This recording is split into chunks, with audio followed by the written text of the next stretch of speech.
وہ نرم گدے پر لیٹ کر بھی انگاروں پر لوٹ رہی تھی، وہ انگارے جو اس کے اپنے وجود سے پھوٹ رہے تھے۔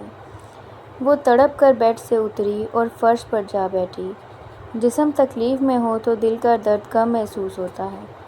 پھر اس نے تڑپتے ہوئے دعا مانگنا چاہی تو اس کے اندر باہر سناٹا چھا گیا، گہرا سناٹا۔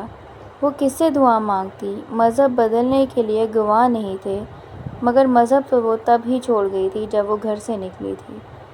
تب اس اندھیرے کمرے میں کوئی روشنی نہیں تھی، بس ہلکی سی چاندنی تھی جو پردوں کے کونے سے اندر آ رہی تھی۔ ناز اٹھی، اس نے تکیے کے نیچے سے وہ کڑا نکالا جو حسام نے اسے دیا تھا۔ باریک سے کڑے میں سنہری عبادت چاندی میں چمکی۔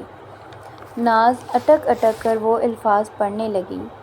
پھر جب بھی حسام یاد آتا، خوف محسوس ہوتا تو وہ چھپ کر وہ عبارت پڑھتی، اور سچ پوچھو تو ایسا کوئی لمحہ نہیں ہوتا جب اسے حسام یاد نہیں آتا تھا۔ گھر والوں نے زبردستی حسام کو دوسرے شہر بھیج دیا تھا۔ پولیس بھی اس پر نظر رکھے تھی کہ وہ کہیں واپس نہ آ جائے۔ اس نے جلد بازی نہ کی ہوتی تو صورتحال اور ہوتی۔ اب خود ہی اسے اپنے اور ناز کے بیچ سیسہ پلائی دیوار بنی کھڑی کر دی تھی۔ سب اسے بتاتے تھے کہ مذہب تبدیل ہو گیا ہوتا، نکاح کر لیا ہوتا تو دونوں مار دیے جاتے۔ وہ چمچے سے تھوڑی تھوڑی یخنی ماں کو پلا رہی تھی۔ وہ اب اپنی بیمار ماں کے کمرے میں اس کے ساتھ ہی سوتی تھی اور اس کا باپ کمرے کے باہر ساری رات جاگتا تھا، کہیں بیٹی پھر سے کوئی قدم نہ اٹھا لے یا باہر والے جو اس کے خون کے پیاسے ہیں گھر کے اندر نہ آ جائیں۔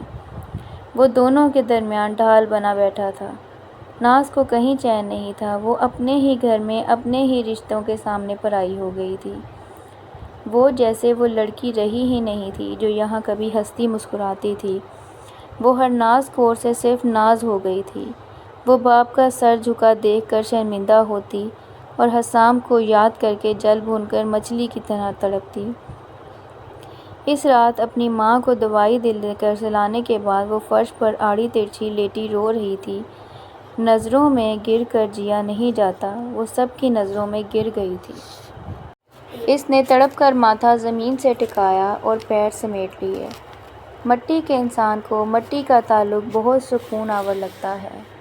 وہ بھی خود میں لپٹی اسی حالت میں پرسکون محسوس کر رہی تھی۔ پھر کافی دیر بعد اسے احساس ہوا کہ وہ حالت سجدہ میں تھی۔ وہ سب دعائیں کس سے مانگ رہی تھی؟ اس وقت وہ خود بھی نہیں جانتی تھی۔ اسی وقت سجدے میں گرے ہوئے اسے احساس ہوا تھا، اسے اپنے کڑے پر لکھی آیت الکرسی کی عبارت زبانی یاد ہو گئی تھی۔ وہ اس کو اس وقت زبانی پڑھ رہی تھی۔ اس رات بہت عرصے بعد وہ سو چکی تھی۔ باہر سے سب ویسا ہی تھا مگر اندر تیزی سے بدل رہا تھا۔ جو بھی کچھ اس نے اسلام کے بارے میں سن رکھا تھا وہ اب خود بخود یاد آ رہا تھا۔ بہت سے احکام، سارے واقعات اس کے ذہن میں آتے تو اسے لگتا کہ سب اس کے لیے ہی نازل ہوئے ہیں۔ سب سیدھا دل پر اثر کر رہا تھا۔ اندھیری راتوں میں وہ اللہ کو پکارتی تھی تو اب وہ جانتی تھی کہ وہ خدا کون ہے۔ اسے سمجھ آ گئی تھی کہ عندلیب کو اس بے سر و سامانی کی حالت میں 12 سال سے کیا چیز سکون دے رکھی تھی۔ وہ انسان کی نہیں اللہ کی محبت تھی۔ وہ بھی اس محبت میں سر سے پاؤں تک بدل رہی تھی۔ اب وہ چھپ کر حسام کو رابطہ کرنے کی کوشش نہیں کرتی تھی، لیکن وہ چھپ کر مذہب کا مطالعہ کرنے لگی تھی۔ اب تو کوئی شک نہیں تھا کہ وہ نماز پڑھ رہی ہے۔ بلدیو کو لڑکے کی محبت سمجھ میں آ گئی تھی مگر مذہب کی محبت پر حیرت ہو رہی تھی۔ ناز پوری طرح واقف تھی کہ باپ پیچھے کھڑا دیکھ رہا ہے، مگر وہ رکی نہیں اور نماز پڑھتی رہی۔ پھر اس نے سلام پھیرا اور باپ کی طرف دیکھا۔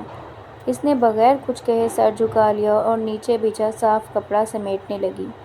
ہرناز، باپ نے اسے پکارا۔ وہ باپ کے سامنے آ گئی۔ میں آپ کو دکھ نہیں دینا چاہتی تھی، اس نے ادب سے نگاہ جھکا لی۔ یہ صرف ایک لڑکے کے لیے؟ باپ کو غصہ آنے لگا۔ نہیں، یہ سب میرے اپنے لیے۔ میں نے اپنا راستہ چن لیا ہے، وہ باپ کے سامنے اقرار کر رہی تھی۔